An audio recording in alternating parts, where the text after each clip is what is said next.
Olá, boa noite, sejam bem-vindas e bem-vindos a esta live do Centro de Estudos Barão de Itararé, que hoje discute um dos temas mais cruciais do momento, os desafios econômicos para além do terrorismo midiático. E o terrorismo midiático, como sabe quem tem acompanhado o noticiário e as colunas de economia na imprensa tradicional, diz respeito às exigências do dito mercado em relação às medidas econômicas a serem tomadas pelo governo Lula. De um lado, há a necessidade de aportar recursos ao orçamento de 2023 para que seja possível governar e cumprir as promessas emblemáticas da campanha, como o Bolsa Família de R$600, o que vai exigir, indubitavelmente, furar o famigerado teto de gastos.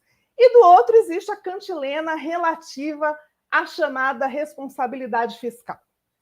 Para nos ajudar a entender o que está em disputa nessa discussão toda e quais os caminhos a serem seguidos para que a política econômica cumpra os objetivos fundamentais de retomar o desenvolvimento, gerar empregos e cuidar do povo, aquilo que o presidente Lula falou durante a campanha toda, temos hoje dois craques da matéria.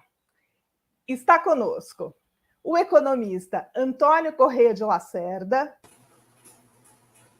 que é presidente do Conselho Federal de Economia, o COFECOM, professor de Economia na PUC São Paulo e integra o grupo da equipe de transição que discute exatamente planejamento, gestão e orçamento. Bem-vindo, Lacerda, boa noite. Boa noite, Rita, e a todos e todas que nos acompanham. Muito obrigada por estar conosco hoje para nos ajudar, nos iluminar com esse tema.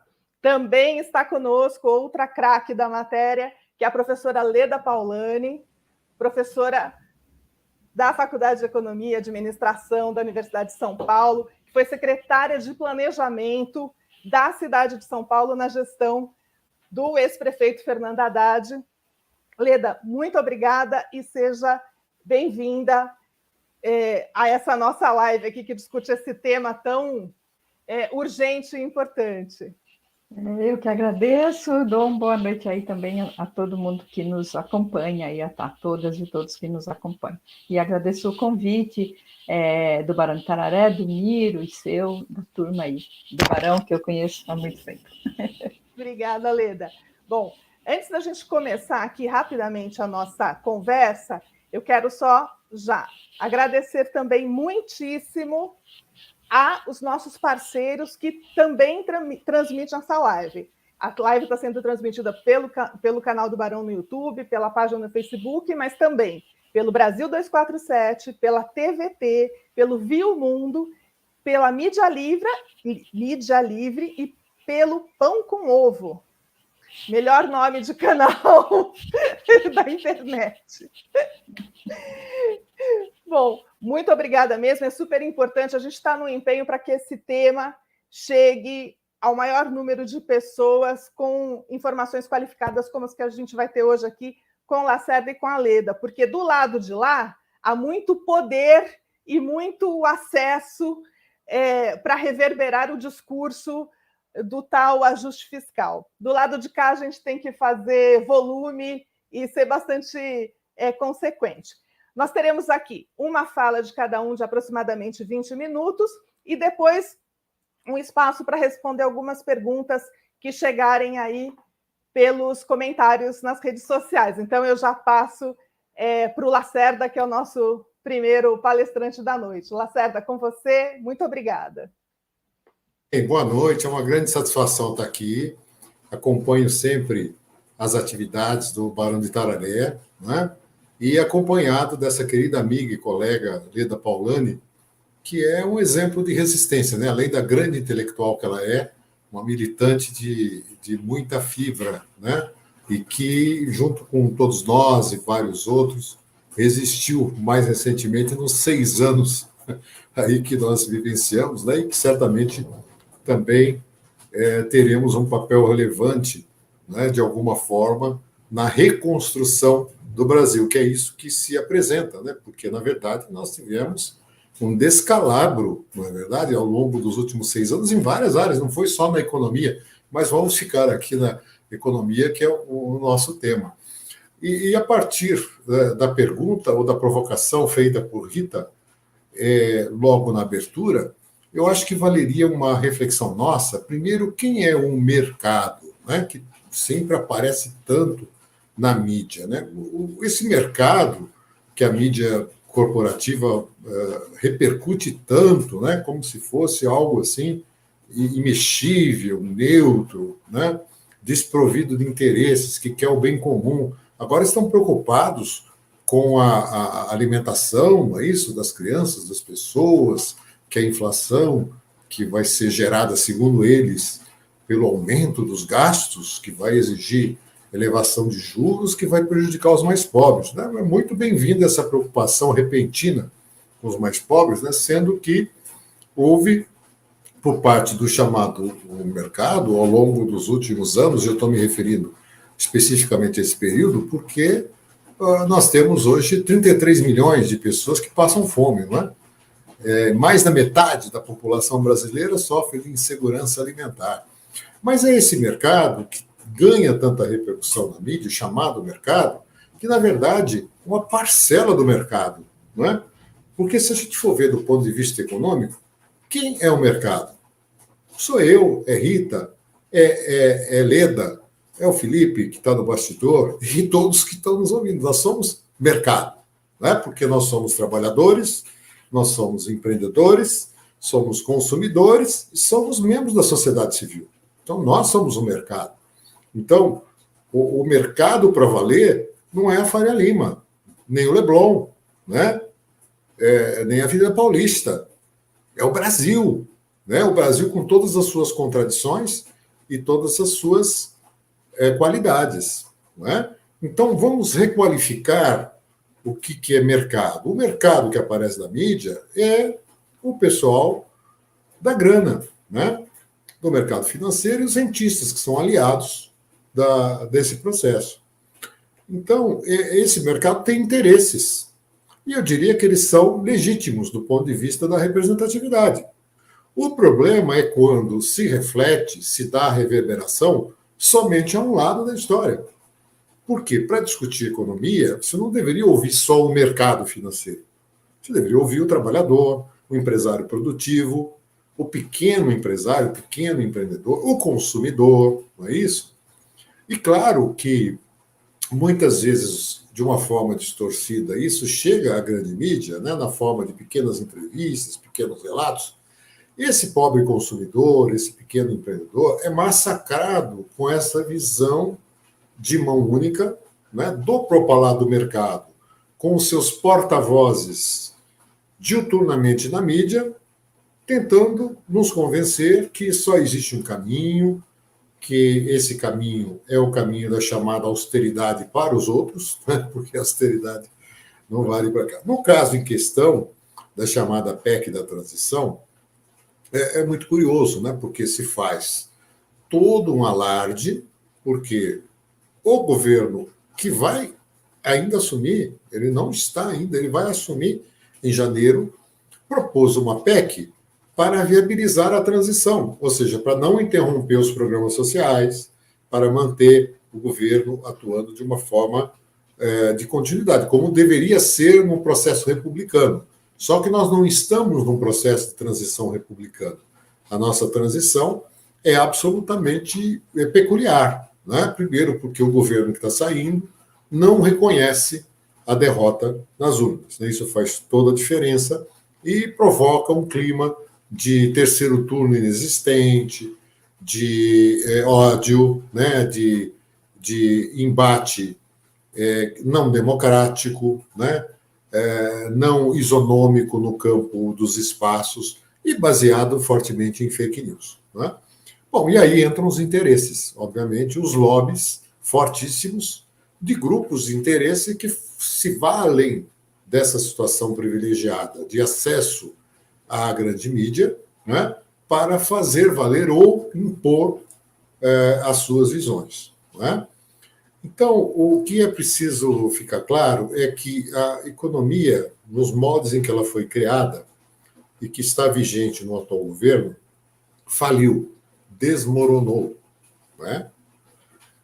Não só pelos seus resultados pífios, nós já acabamos de citar aí o número de pessoas em situação de fome e aquelas também em insegurança alimentar, mas vamos lembrar os 24 milhões de desempregados, né, num conceito mais amplo, que inclui, além do desocupado, o desalentado e o subocupado. Né? São 24 milhões, um quarto da força de trabalho brasileira está excluída do mercado de trabalho, tá certo? Crescimento econômico pífio, praticamente inexistente ao longo de todo esse período.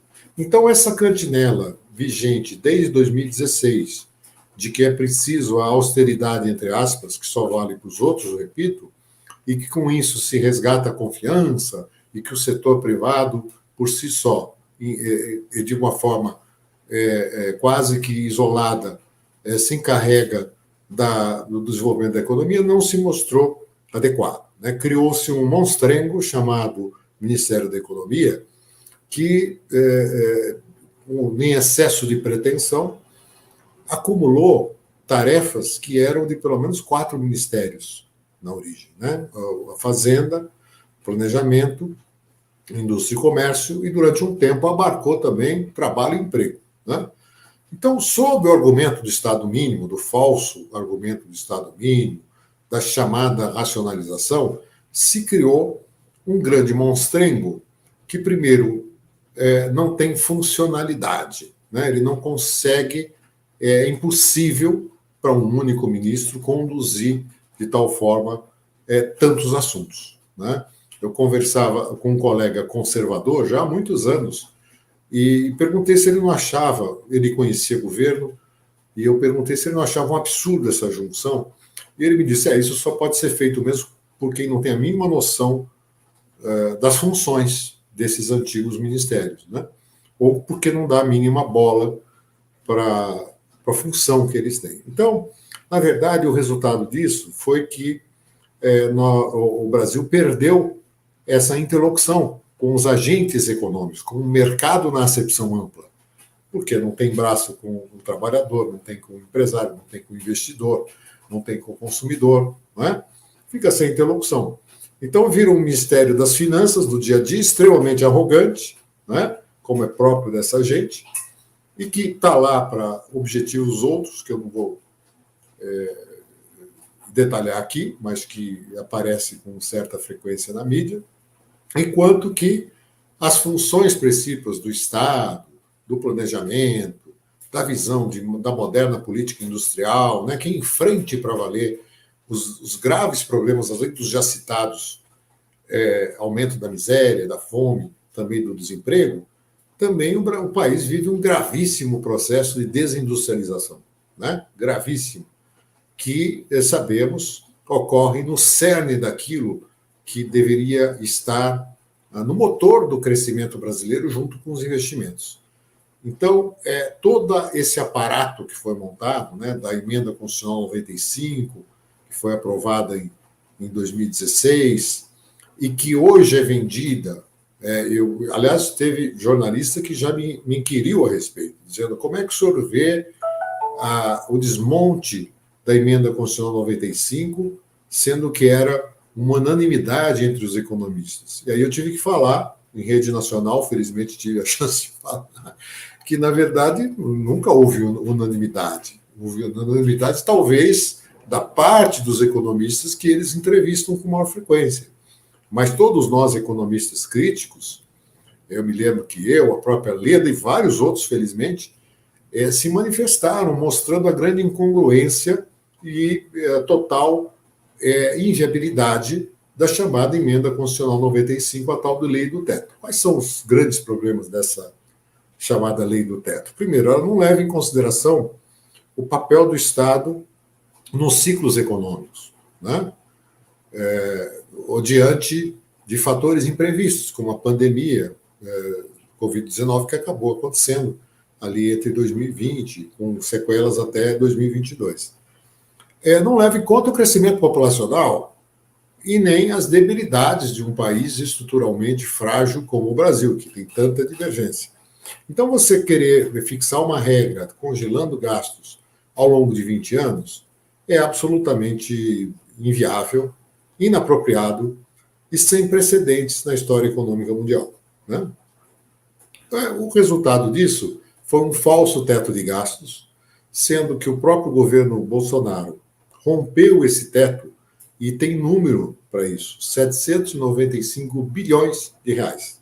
795 bilhões de reais foi o estouro do teto de gastos ao longo de 2019 a 2022 no governo Bolsonaro.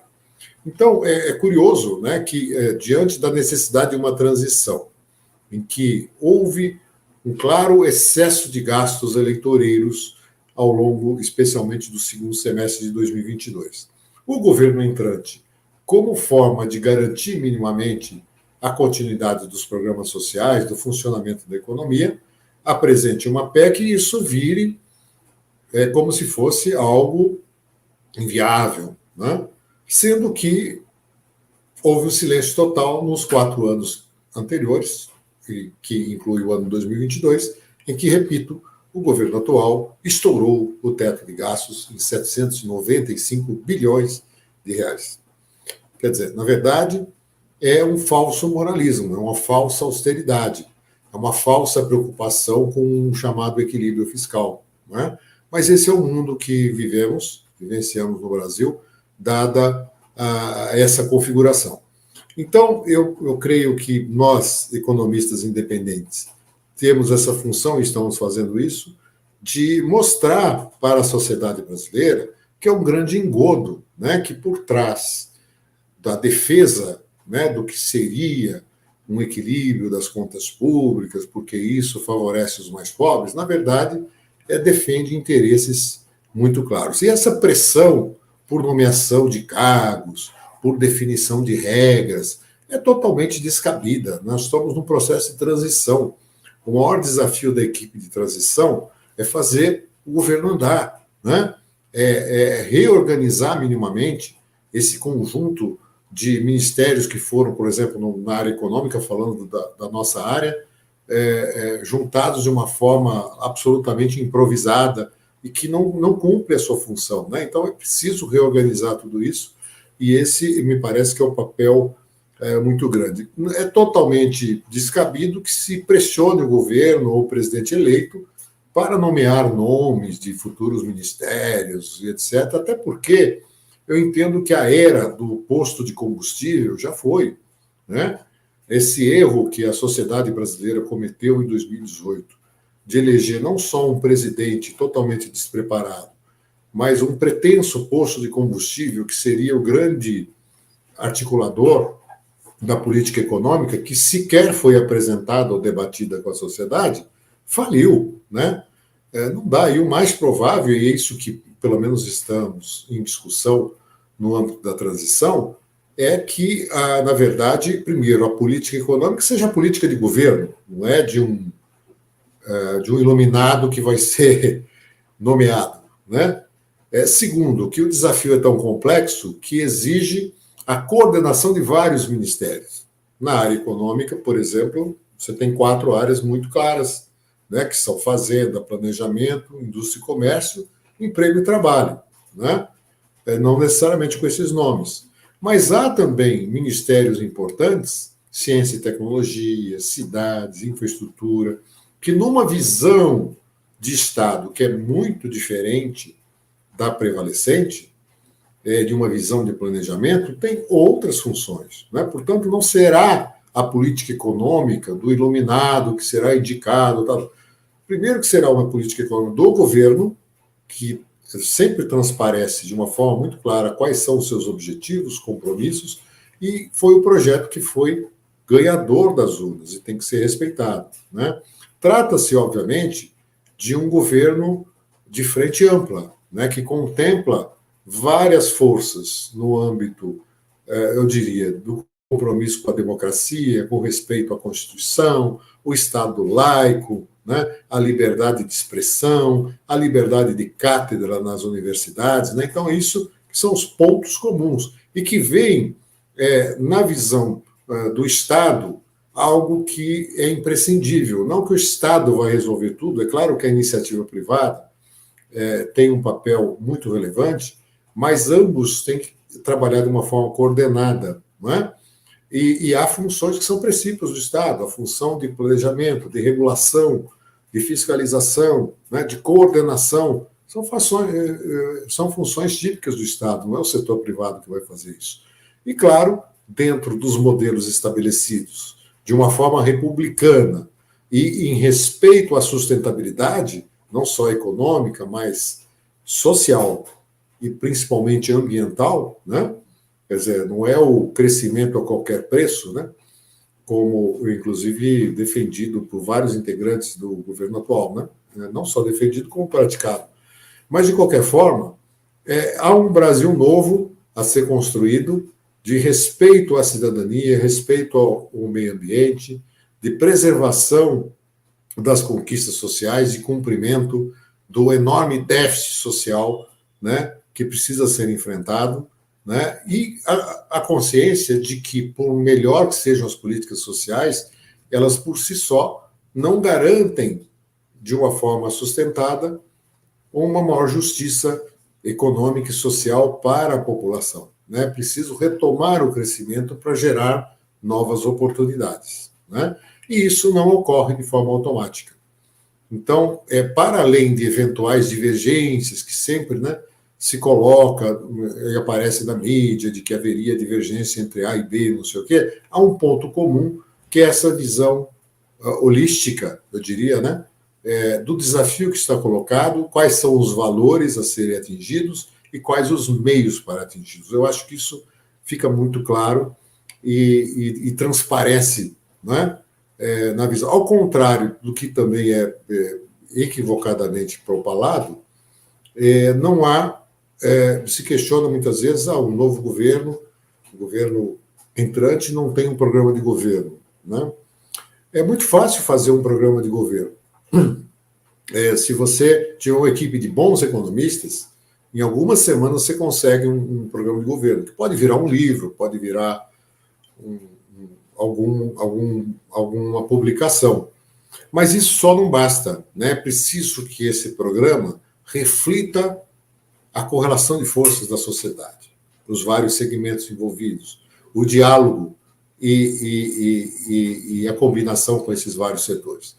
E o programa em curso, ele tem origem no PT, mas ele não se restringiu ao PT. Ele foi construído ao longo de anos e meses, os últimos meses, como um conjunto de diretrizes, que, claro, estão em processo. Mas por que estão em processo? Porque é algo que se faz de forma negociada, envolvendo todos os setores. Senão vai virar um belo trabalho acadêmico ou até um livro muito interessante, mas que não vai responder e não vai poder ser implantado da forma correta. Então, quer dizer, há uma ansiedade injustificada, porque as diretrizes são publicadas, são muito claras, elas envolvem hoje um conjunto de 16 partidos, mas há outros partidos que estão aderindo e, portanto, fazem parte do processo de transição, e é natural que isso ocorra, e muitas vezes se fala, mas precisa tanta gente na transição? Depende do que você quer. Né? Se for para mediocridade, não precisa, mesmo de muita gente. Apesar que o número de pessoas também não é indicador de qualidade. Mas, um primeiro momento é que você tem uma agenda muito ampla, né, para ser tratada de temas econômicos e que temas correlatos à economia, dentre eles, por exemplo, o meio ambiente, por exemplo, infraestrutura, por exemplo, ciência e tecnologia, por que não educação, por que não saúde, né, que pode ser um motor importante para movimentar o complexo industrial da saúde numa proposta de reindustrialização. Então, tudo isso envolve conhecimentos e competências que, a não ser falsos sabichões, não teriam condições de prover. Né? Então, você precisa contar com gente equipada para trazer as contribuições. Segundo aspecto, e eu já estou terminando, é que tudo isso envolve, evidentemente, um processo de negociação. E como toda negociação, né, ela precisa de tempo, precisa de estabelecimento. Então, eu acho que primeiro, a prioridade é a PEC da transição, porque ela é necessária para viabilizar a continuidade do governo, e há outros temas relevantes, por exemplo, com o chamado novo arcabouço fiscal, que terá ou não uma regra, e de que forma será essa regra, e, pessoalmente, eu não defenderia qualquer de forma alguma, atrelar isso a qualquer indicador de crescimento de dívida, que eu acho que é outra armadilha, se sair do teto de gasto para ir para o teto de dívida, né? Mas, de qualquer forma, isso não é uma discussão necessariamente para agora, né? Mas para o mês que vem, a partir de janeiro, com o governo instalado, e aí não será mais a transição, será os ministérios nomeados, que terão, então, a função de discutir o longo prazo. É isso. Obrigado. Muito obrigada, Lacerda. E por essa fala do Lacerda, a gente já vê aí que a gente sai não só dessa coisa horrível desse governo, que todos nós sabemos que vamos sair, mas para um mundo pensado, né? E Lacerda, quero fazer aqui, outro dia eu ouvi um desses comentaristas que também criticam o rompimento do teto de gastos, falando, imagine tantas pessoas na equipe de transição, nossa, mas essas pessoas estão todas lá, sem interesse algum. Não, é com interesse gigantesco, que é de reconstruir o país. Então, eu, como cidadã brasileira, quero agradecer a você e a todos esses que estão na equipe de transição, trabalhando pelo nosso futuro, com o melhor dos interesses possível, que é o bem da população brasileira. Muito obrigada, Lacerda. Passo já aqui a palavra para a Leda. Hoje o nosso tempo aqui está meio corrido. Lacerda talvez precise sair um pouquinho aí antes do encerramento, mas ele ainda fica com a gente um pouco. E a professora Leda também tem compromisso na sequência, então já passo para ela. Leda, por favor.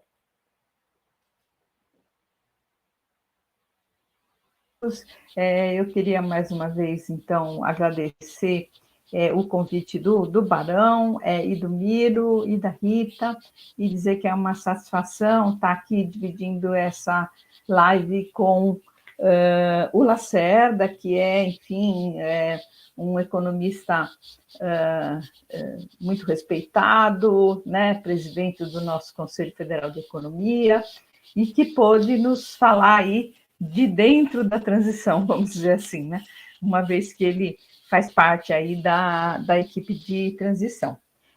Eu queria, talvez, enfocar um pouco mais a questão desta PEC mesmo, né? Quais são os números, o que está envolvido nela, e por que ela está causando tanto barulho, né? Por que ela está causando tanto barulho? Bom, então, do que se trata? Bom, se trata fundamentalmente, quer dizer, uma boa parte dos recursos previstos para serem considerados fora do teto, né? Primeiro, por que precisa uma PEC? Porque o teto está aí. O teto é uma coisa horrível, né? É uma coisa que não funciona, é uma falácia, ele foi construído em cima de uma falácia teórica, de uma argumentação falaciosa, né? Mas ele está aí, a lei, ele precisa ser respeitado, né? E com o teto, não há condição sequer de pagar os R$600 que o próprio presidente em exercício, eu digo em exercício porque ele sumiu, né? A gente não sabe se ele é presidente ainda, mas, enfim, em princípio ele é, né?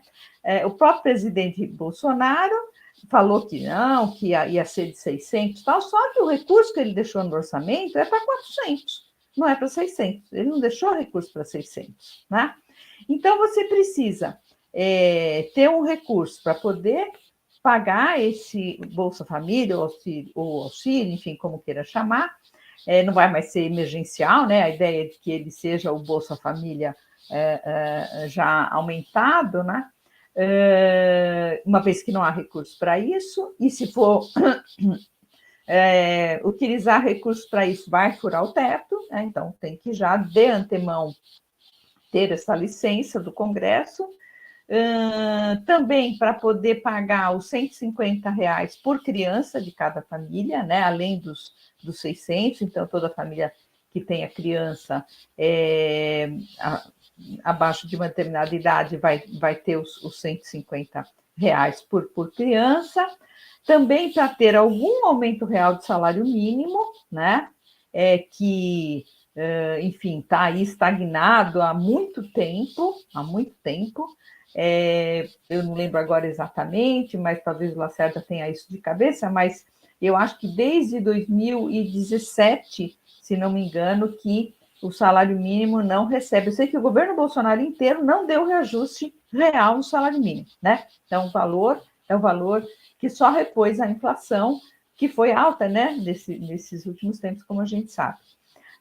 Então, para ter algum aumento real de salário mínimo, esse é outro dos pontos que está dentro dessa PEC da transição, e algum recurso para investimento, né? O orçamento que foi enviado ao Congresso é uma peça de ficção, né? O governo tem que enviar o orçamento ao Congresso até um determinado prazo lá, esse orçamento tem que ser votado, né?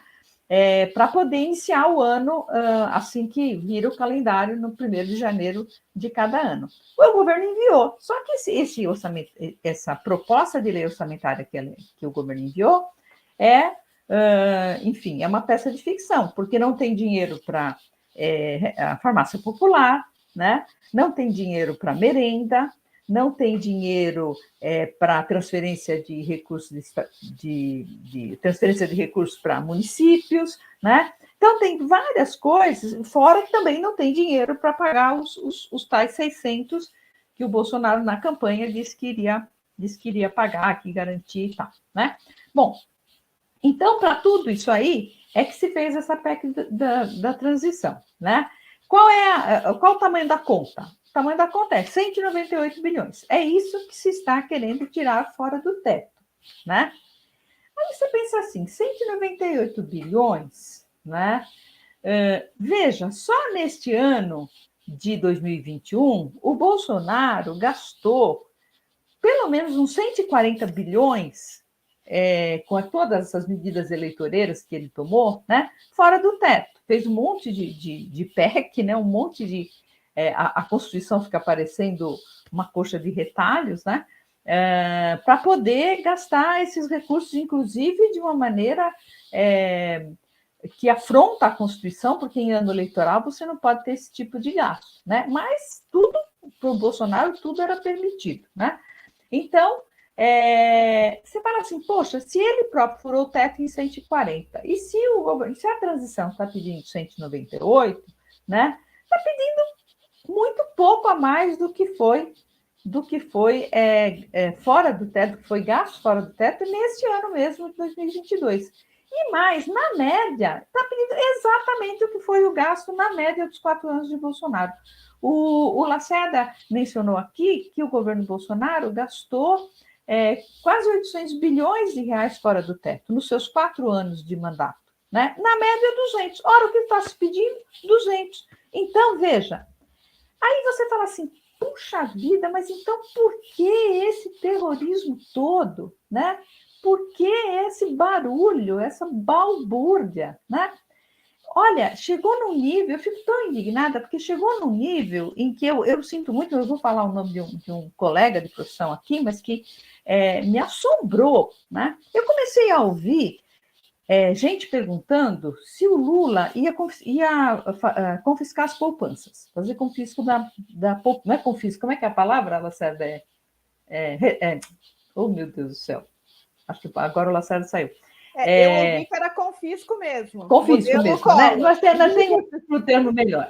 E que ele ia fazer o que o Collor fez, tal, confiscar as poupanças e tal. Eu acreditei isso imediatamente a fake news bolsonarista. Eu falei, isso aí são os bolsonaristas que estão espalhando isso para causar o terror, né? Enfim, desqualificar o governo Lula, enfim, o governo que vai entrar. Quando eu fiquei assombrada, assustada, na realidade, de saber que um economista da mais alta consideração também, Edmar Baixa, estava falando isso num programa na CBN ou na CNN, acho que na CNN. Eu fiquei estarrecida, Lacerda. Como é que alguém se presta a isso, né? Por quê? Não tem a menor necessidade, não tem a menor razão objetiva, não há descontrole monetário, não há perigo de fuga de capitais, nós não temos perigo de desequilíbrio externo, a relação dívida-PIB está muito menor do que se imaginou que ela estaria nesse ano de 2022, e muito menor do que a de muitos países desenvolvidos, ela não está tendo uma trajetória explosiva, não tem nada, absolutamente nada no horizonte, né, que justifique se levantar uma coisa como essa. Né? Se é uma pessoa qualquer que não entende nada, você fala, ouviu falar, está repetindo. Mas não é o caso. Então, quer dizer, tem uma série de economistas que ecoam os desejos do mercado, esse mercado ao qual se referiu o Lacerda, não é um mercado nosso todos, que nós vivemos uma economia de mercado e, portanto, todos, né, somos o mercado todo o tempo, compramos, vendemos, porque, né, não tem jeito, a gente vende nosso esforço de trabalho, poder comprar os bens e serviços que permitem que a gente sobreviva, né? Mas o mercado, quando se fala que o mercado está nervoso, o mercado não gostou disso, o mercado ficou preocupado com aquilo, é o mercado financeiro, né? Então, são os interesses de poucos, né, que a mídia ecoa e que é sustentado por economistas que, infelizmente, têm esse papel. Né?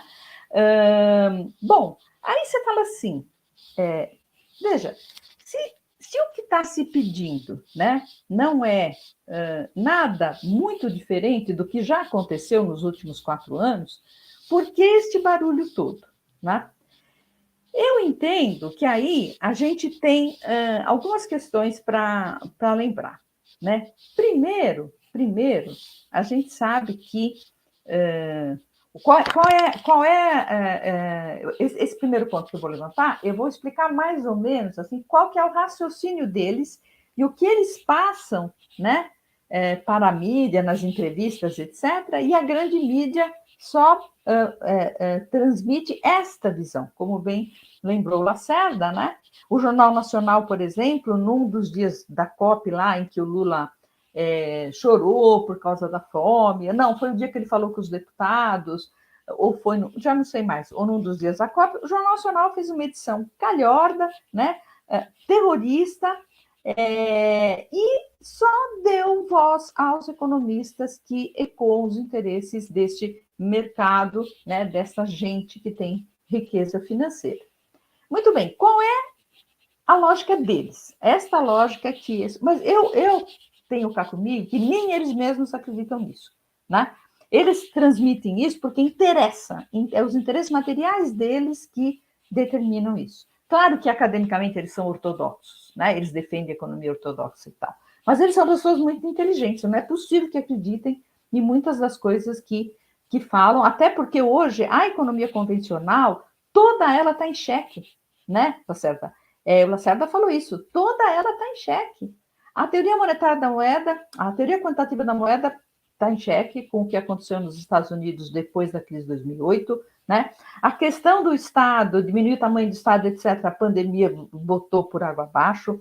O próprio FMI reconhece hoje que livre fluxo de capitais, livre trânsito de capitais dá problemas para os países menos desenvolvidos, e vai por aí afora, quer dizer, tudo está sendo colocado em xeque, né? E eles ficam reproduzindo, né, a velha teoria ortodoxa que sustenta o ideal de liberalismo econômico, né, e que eles, então, repercutem. Bom, mas qual que é essa lógica, então?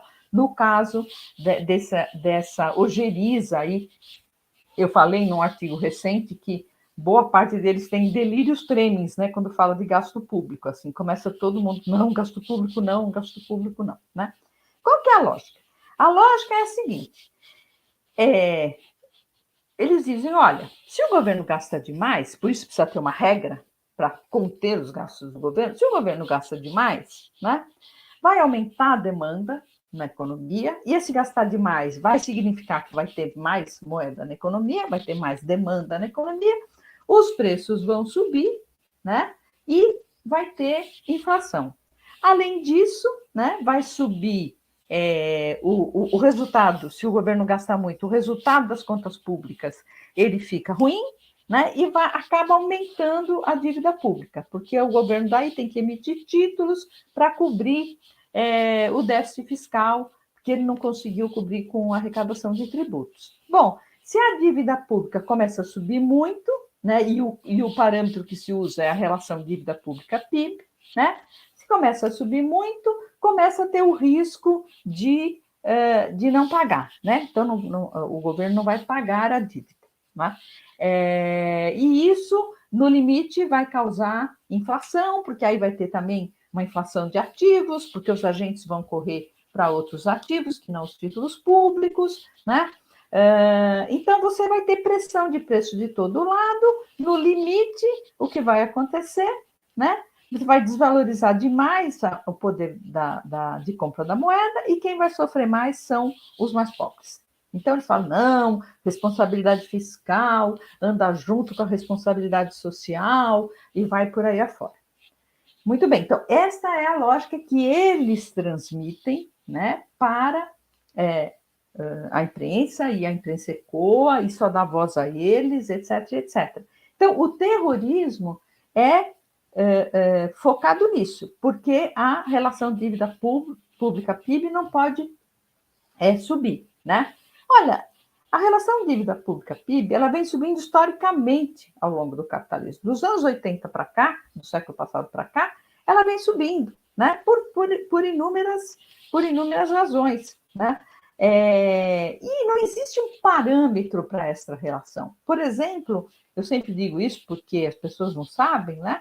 A relação dívida pública sobre PIB no Japão, que é considerado, né, um modelo, um país capitalista bem estruturado, é 200%. 200%. Né? A nossa é 77%. Certo? E a do Japão é 200%, já era mais de 200% antes da pandemia. Agora é muito mais, 220, 230, sei lá para quanto foi. Né? Mas nem por isso se diz que o Japão está à beira do abismo. Né? E não é só o Japão, os Estados Unidos é mais de 100, o Canadá é 120, o Reino Unido é mais de 100 também, a Espanha é mais de 100, enfim. Né? Então, nós não temos nenhum descalabro, né, no montante absoluto da dívida. Claro que se ela tiver uma trajetória explosiva, né, se ela começar a crescer, né, indiscriminadamente, lógico, vai chegar uma hora que vai ficar uma relação dívida-PIB muito, muito alta, né? Mas não é isso que vem acontecendo, com todos os furos e teto de gasto que teve. Ou seja, ter déficit fiscal em determinados momentos, né, não tem como consequência ter aumento da relação dívida-PIB. Né? Não tem como consequência isso. Né? Não, assim como não tem como consequência necessariamente subir a inflação, etc. A inflação que nós temos agora é uma inflação que decorre não de excesso de demanda, porque, espera lá, se a gente tivesse excesso de demanda na economia, essa economia ia estar sendo sacudida para produzir, e o nível de emprego ia estar lá em cima, ia ter desemprego zero. Como é que tem excesso de demanda nessa economia? Com capacidade ociosa, com um monte de braços parados, gente querendo trabalhar e não conseguindo emprego, né? Então, é evidente que não tem excesso de demanda. Mas por que tem inflação? Porque a inflação não é só de excesso de demanda, né? Essa inflação que nós temos hoje vem do que a gente chama de gargalos de oferta ou de constrangimentos do lado da oferta, que aconteceram por causa da pandemia, né? A pandemia acabou interrompendo várias cadeias produtivas, e aí quando você interrompe as cadeias produtivas, até reconstituir, você vai tendo peças que faltam, coisas que faltam, e aí tem uma disputa pelo pouco que tem no mercado, de cada insumo desses, os preços sobem naturalmente, né? E por aí vai. Então, a pandemia foi um elemento que não tem absolutamente nada a ver com o gasto público. Vamos combinar? Não tem que ver pandemia, mas precisa falar desse jeito, porque senão, né, as pessoas não entendem. E quem escuta só esse lado, né, fica com essa ideia. Não, a inflação é sempre um problema de excesso de demanda, é um problema de que tem muita moeda na economia, tem muito gasto e muita moeda. Não. Outro problema que teve, que causou o aumento da inflação, foi um problema de energia. Esse é um problema mundial, todos os países estão tendo inflação por causa disso, né? Energia é um insumo que entra na produção de todos os bens, assim como transporte, né? Bens e serviços. E a guerra da Ucrânia acabou agravando esse problema crônico, vamos dizer assim, dessa segunda década do século XXI, que é a questão de combustível de energia no mundo todo, né? Mas então são elementos externos, né? Não tem nada que ver com o manejo das contas públicas, né? Então veja, aí por fim, né? Deixa eu ver meu tempo aqui, já falei quase 20 minutos. Então você diz assim, bom, então essa lógica deles é fajuta, está equivocada, não responde uma série de perguntas e não tem as consequências que eles falam que tem, né?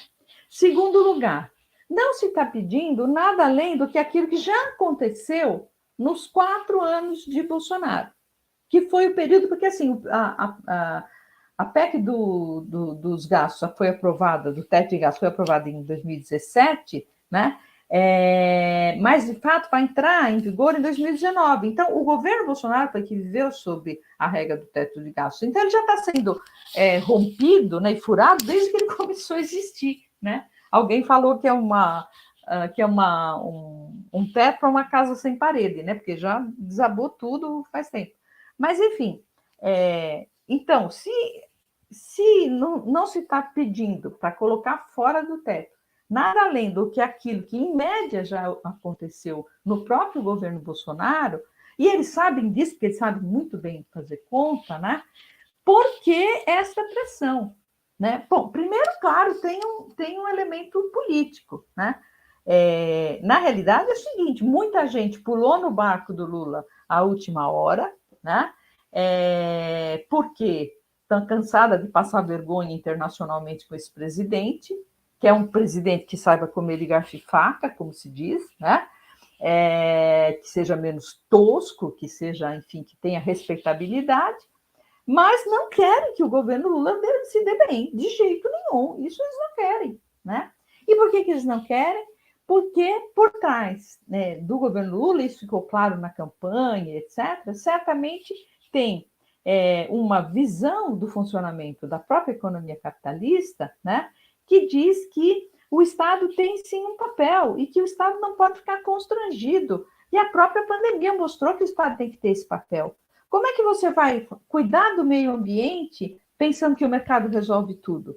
Como é que você cuida de uma pandemia pensando que cada um pode ter liberdade, isso, aquilo, para fazer o que quiser, né? Vacina, ou ela é coletiva ou ela não funciona. E quem é que pode colocar esses parâmetros para a sociedade? O Estado, né? Bom, enfim, então, agora me perdi aqui um pouco. Estávamos falando... Falou da lógica do que eles colocam e não levam outras coisas em questão, e agora a importância do Estado agir. Assim, por causa do fator político. Então, isso, a visão do governo Lula Estado tem importância sim, né? Então, por isso que aí começa a ter a discussão sobre privatização, né? O primeiro mandato, os 2 primeiros mandatos do presidente Lula, ele fez uma política macroeconômica muito afinada com aquilo que a gente chama de neoliberalismo, enfim, né? Mas uma coisa ele fez na contramão, que foi que ele brecou, de certa medida, as privatizações. Fez algumas concessões e tal, mas privatização tucur, ele deu uma brecada, né? Ele mudou o regime de concessão do pré-sal, que deixou as petroleiras do mundo inteiro enfurecidas, né? Então, enfim, tem por trás essa ideia de que, espera lá, o Estado é importante sim, ele precisa estar presente, né? Se não fosse o Estado para dar auxílio emergencial na pandemia, né? Com a necessidade de as pessoas ficarem em casa, por exemplo, o PIB brasileiro teria caído 8, 9% em 2020. E ele caiu 3,9%. Tem estudos que mostram, né? Estudos lá do laboratório de estudos Estudos da Desigualdade, lá da FEA, da minha escola, né, coordenado pela professora Laura Carvalho e tal, fez um estudo e mostrou quanto teria sido, né, a queda do PIB se o auxílio emergencial não tivesse sido fornecido. Bom, então, o que acontece? Nesta visão, né, nesta visão, o Estado é forte, o Estado é robusto, o Estado faz políticas públicas, o Estado fornece os bens essenciais, como saúde, educação, etc., e etc., né? Eles querem que o Estado seja cada vez menor para que isso tudo que hoje é fornecido pelo Estado passe a ser fonte de lucro e passe a ser fornecido pelo setor privado. É esta visão de Estado que está por trás de tudo isso, é isso que está por trás. Então, eles não querem que o governo Lula se dê bem, porque isso vai desmontar, né, esse arranjo que já há 40 anos faz com que o Estado vá perdendo espaço para o setor privado, vá perdendo funções, etc., e etc. E isso tem que ver com uma coisa que a gente chama de crise estrutural do capitalismo, que eu não tenho tempo para explicar agora, né?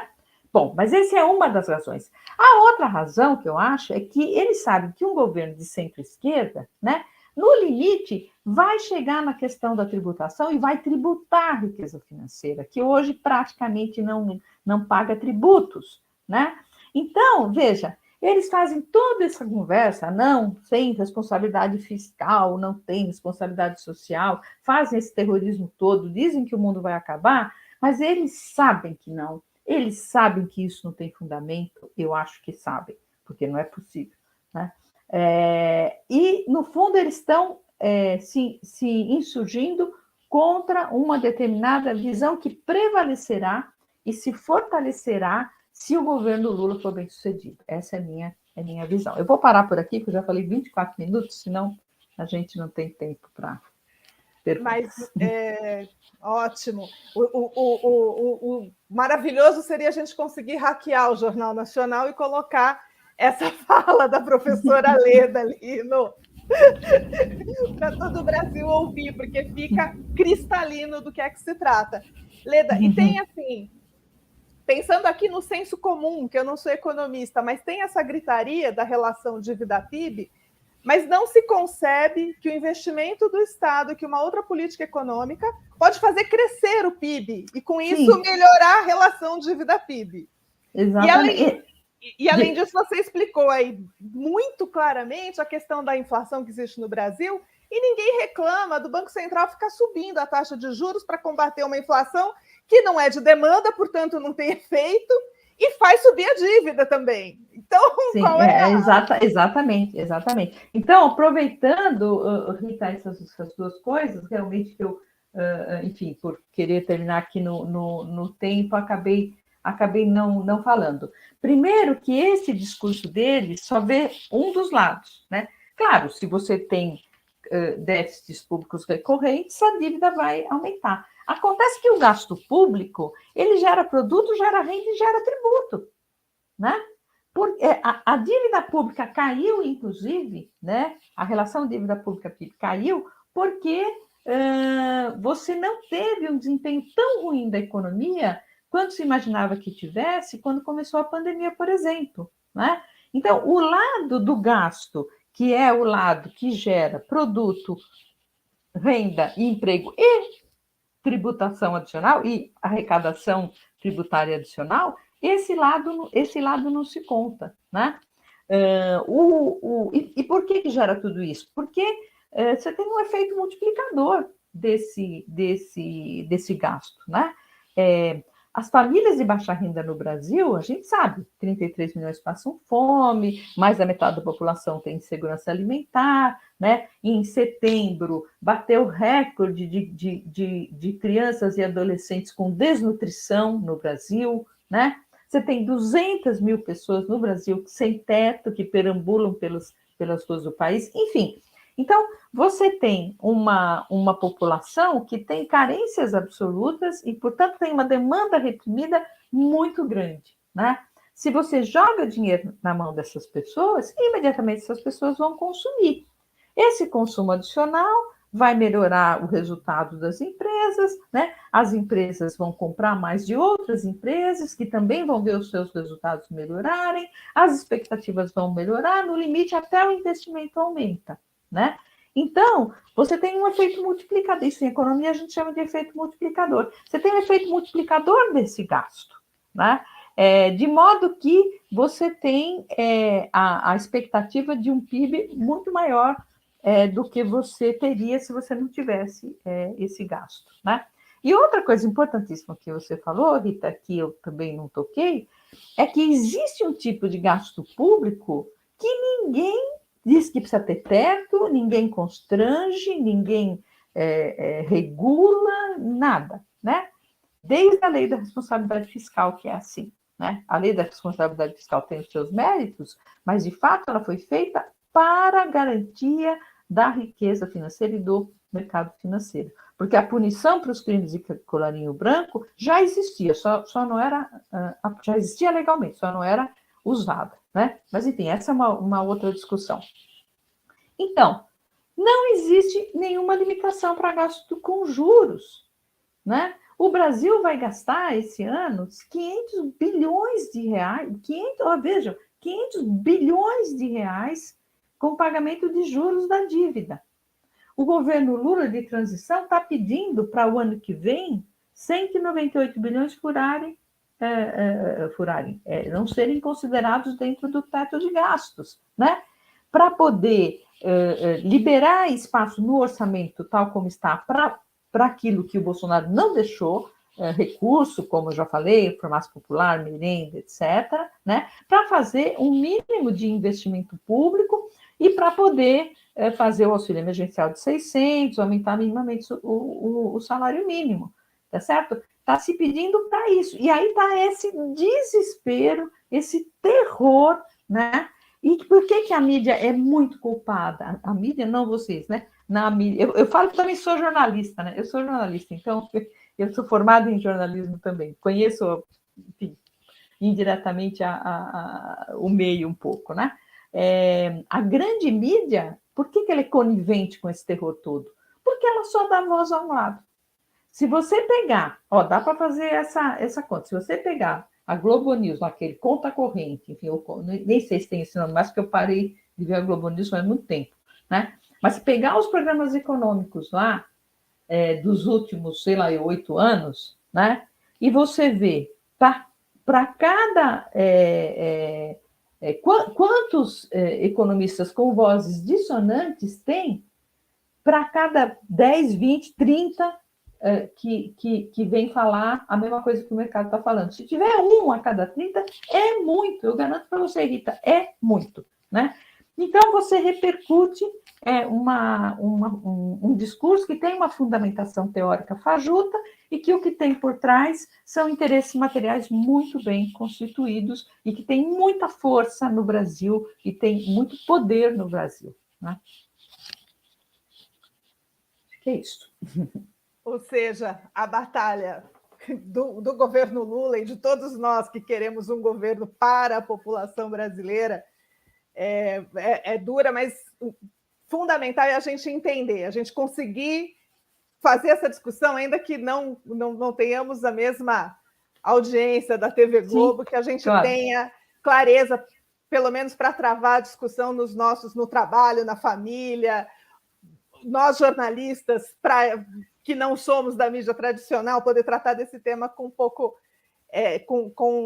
com propriedade e sabendo do que se trata, e principalmente o que é que está por trás, né, Leda? Porque é isso, você explicou. É isso mesmo, porque senão passa-se, quer dizer, como você só ouve sempre só um lado, aquilo passa como verdade, e como verdade científica, porque eles pegam economistas altamente qualificados para falar, né?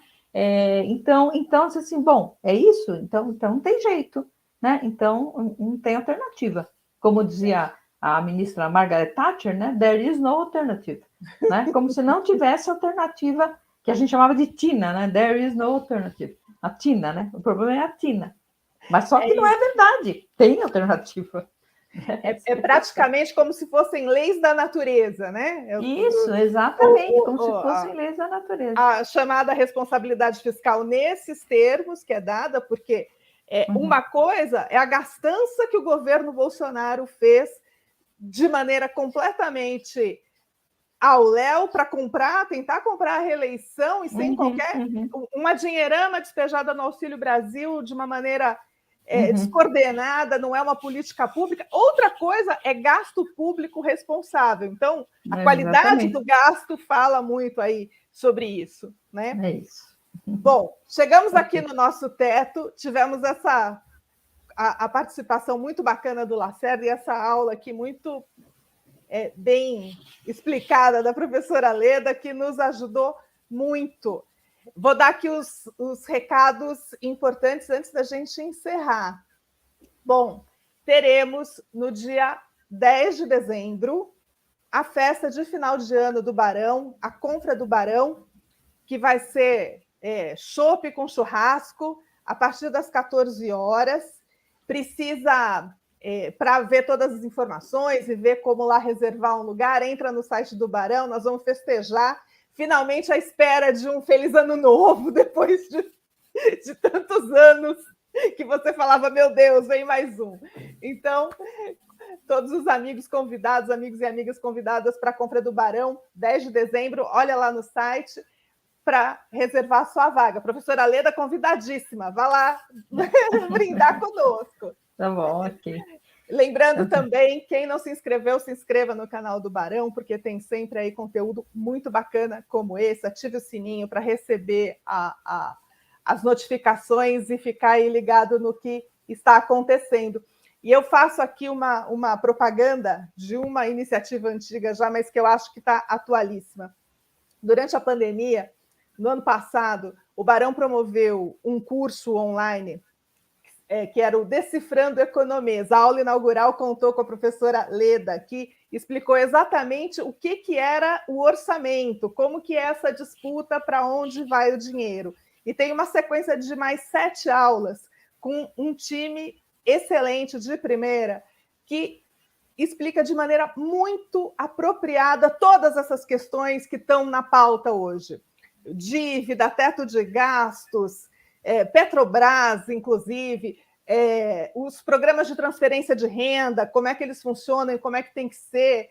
Enfim, então, quem quiser se aprofundar nesse assunto, eu recomendo muito, está aberto no canal do Barão no YouTube, é só acessar lá o seminário Decifrando Economias, vale muito a pena, tá bom?